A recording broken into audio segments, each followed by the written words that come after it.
My name is Rich Holly. I'm the Dean of the College of Visual and Performing Arts. I want to welcome you here this afternoon to help us celebrate the 25th anniversary of the NIU Community School of the Arts. Thank you for joining us this afternoon.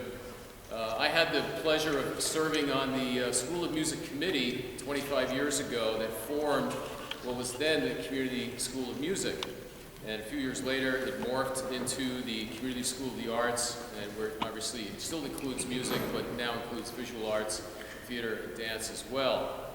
So we have a very nice history here, very good cooperation with the School of Music, School of Art, School of Theater and Dance, and a number of community people, alumni of the college, who continue to come back and teach, provide workshops, run camps, etc. And it's turned out to be a really wonderful family that we've built here over 25 years. I'd like to turn over the welcome comments to Deborah Booth, the Director of the Community School of the Arts.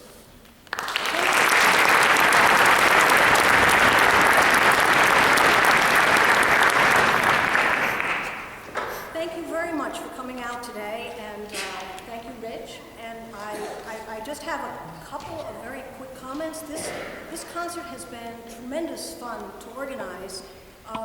We don't often look back, and it was a really fun experience looking at all the old pictures, contacting the alums, reading what they've been doing. I hope you've had a chance to see some of the wonderful directions that our alums have taken in their still very young lives.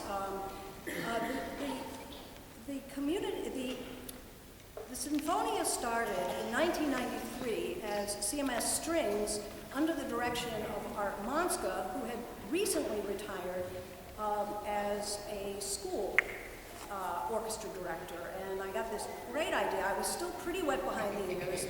Great idea to see if he'd like to postpone his retirement, sort of, and come and do more or less the same thing for us, but less than he had been doing for the schools. And he agreed. He was the kind of director that the kids loved, and the music was just great. So it was a perfect fit, and started us down this road. He did it for 3 years as an all-string ensemble, and in '96, Link Smelzer took it over, and in '99, it turned into CSA Sinfonia, a full orchestra, and the rest is history. I can't say enough about Link. He has just been a tremendous creative force for this group.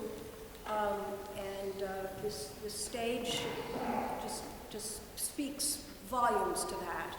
I would like, before bringing him out here, I would like to thank a few people. We have a display board of history photographs, historical photographs of the group that was put together at fairly short notice by Sophia Varkatos in the media services area, and she just did a wonderful job for us. Some of the photographs on that board were taken by Art Monska, who, in addition to being a tremendous string person, was also a wonderful photographer. So I want to step aside and let the business of this concert begin, and I want you to please give a very warm welcome to Link.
first, but not last, hopefully, reunion concert for the CSA Sinfonia. I know that Deb Booth said a few words about the history of the orchestra, and it's been just a great roller coaster ride for me, always the exciting type of roller coaster and never the fearful. Getting to work as a conductor of this group.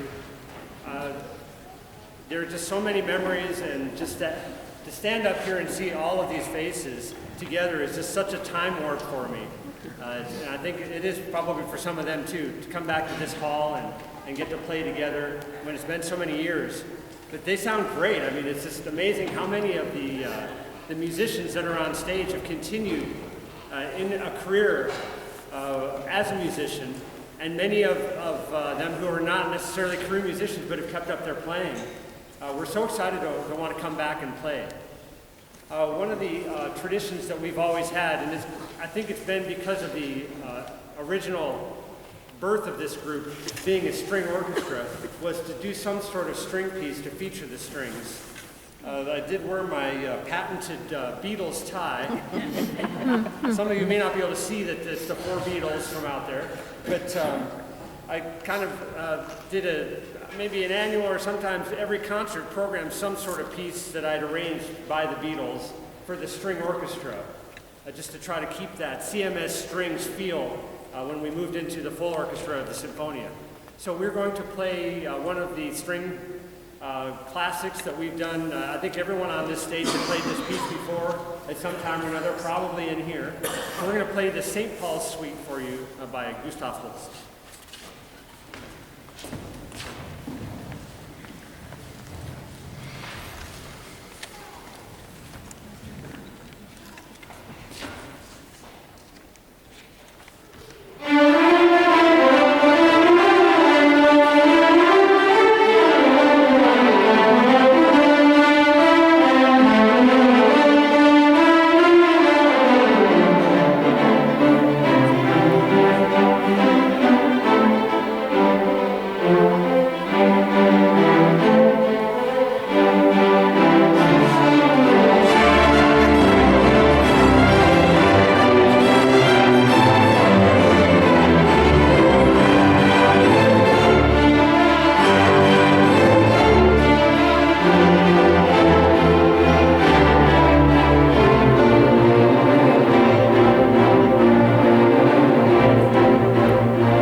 tradition we've had in this orchestra is every year we have IMEA, which is the Illinois Music Educators Association.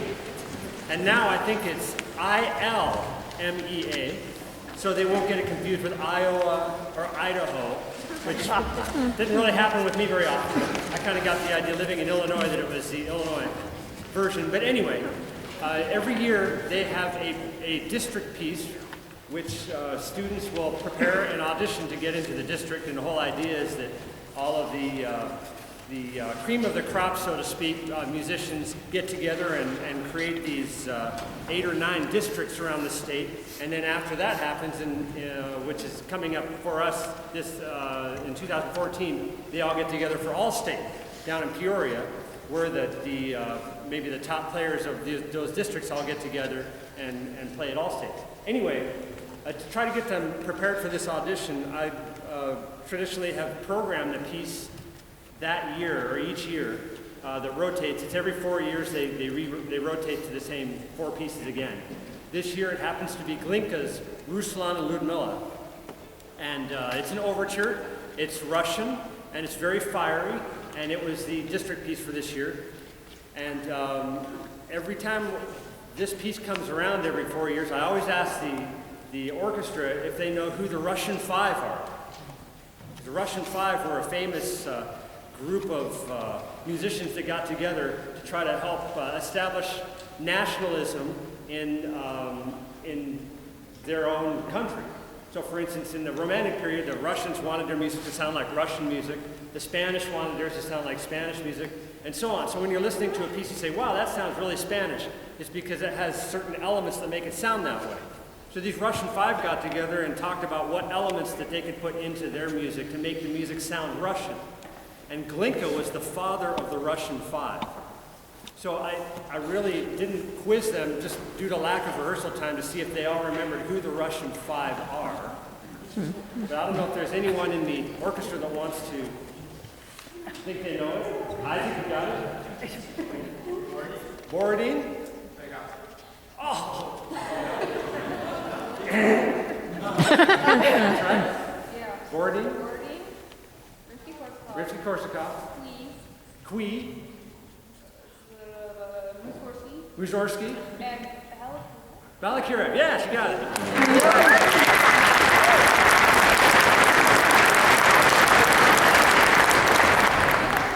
6 years of college. Here we go. Paid off. Okay, so anyway, we're going to perform for you the overture to Ruslan and Ludmilla by Glinka.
So yes, indeed, this is the actual winter, perfectly programmed for today, for this weekend, of the Four Seasons by Vivaldi. I wish Vivaldi could be here to hear this, playing on steel pen. Members of the orchestra kept saying, "Who's playing the violin?" I got a couple, "Who's playing the piano?" But actually, steel pan playing the Vivaldi Four Seasons. Just a couple words about Liam Teague. I've known him for a long time. He was a student here once upon a time, and actually, I believe, played violin on the Philharmonic stage. Played with the violin. Very, very talented musician. We've had the fortune of working with him with the Kishwaukee Symphony Orchestra, and will be again this May, working with the steel, with the entire steel band and with Liam Teague. I can't say enough about him as a phenomenal musician, and he's just so amazing to work with, so gracious, and we're all really grateful that he took time out of his busy schedule to share his talent with us today. So thank you again.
Sarah move there. That was a Sarah move.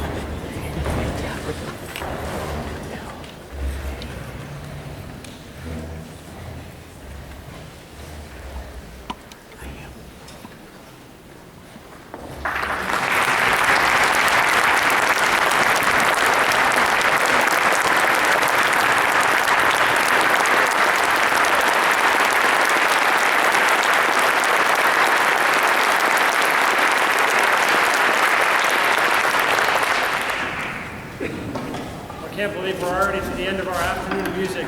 I just wanted to say a brief word about this final selection we're playing for you. Les Préludes, or The Preludes, written by the great Hungarian composer Franz Liszt, probably more known as a concert pianist in his day.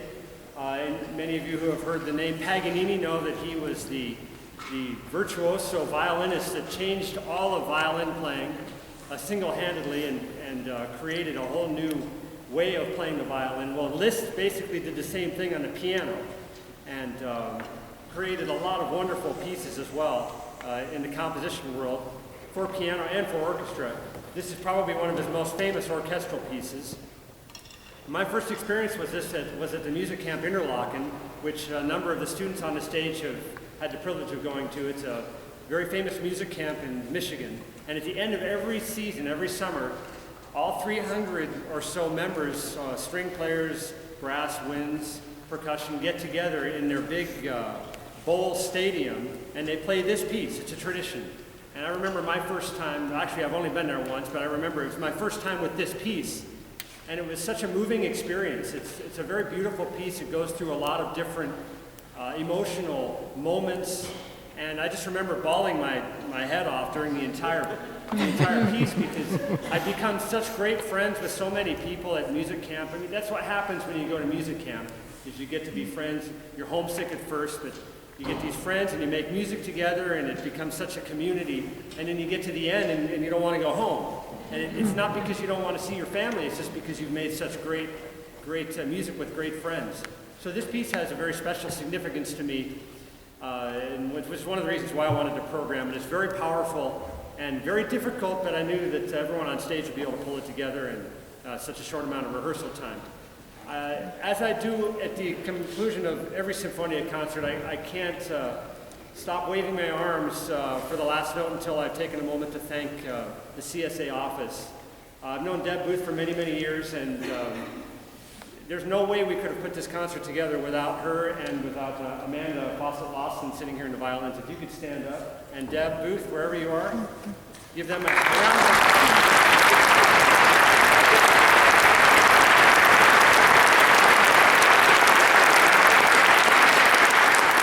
They worked tirelessly to chase down, as I did, to chase down as many of the musicians that you see on stage as possible. Believe it or not, this is only about half or a little less of half of the musicians that have come through the Sinfonia program over the last 15 years.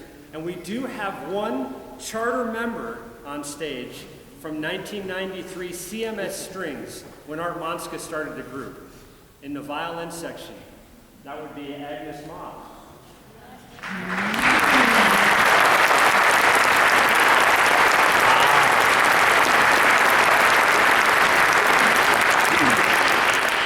So she was in the group longer than anyone else on stage, and even me. And it's great, wonderful to have her back. And it's just to look around and see all of the faces through all the years, it's just really been an incredible and extraordinary experience for me this weekend, getting to catch up with everyone and to get to see all of you parents as well. It's really wonderful.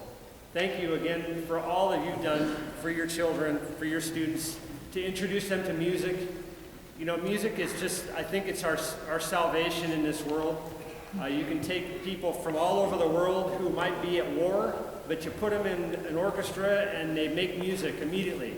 It's just such an amazing universal language, and the more people that play music and connect with each other that way, the more tolerance we're going to have in this world, and no more hatred or no more fighting, but just harmony. So thank you for everything that you've given me to be able to work with all of your children over these years. It's really been amazing. So thanks.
the Austin Bristol in 1991.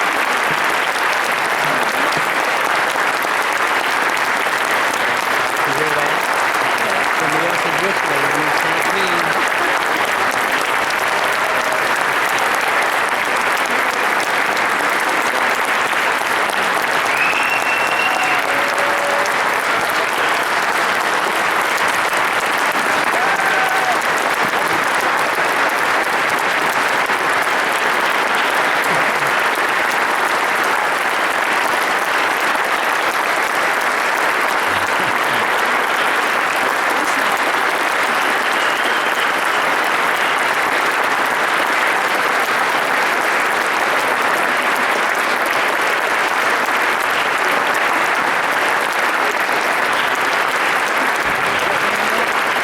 Sure did.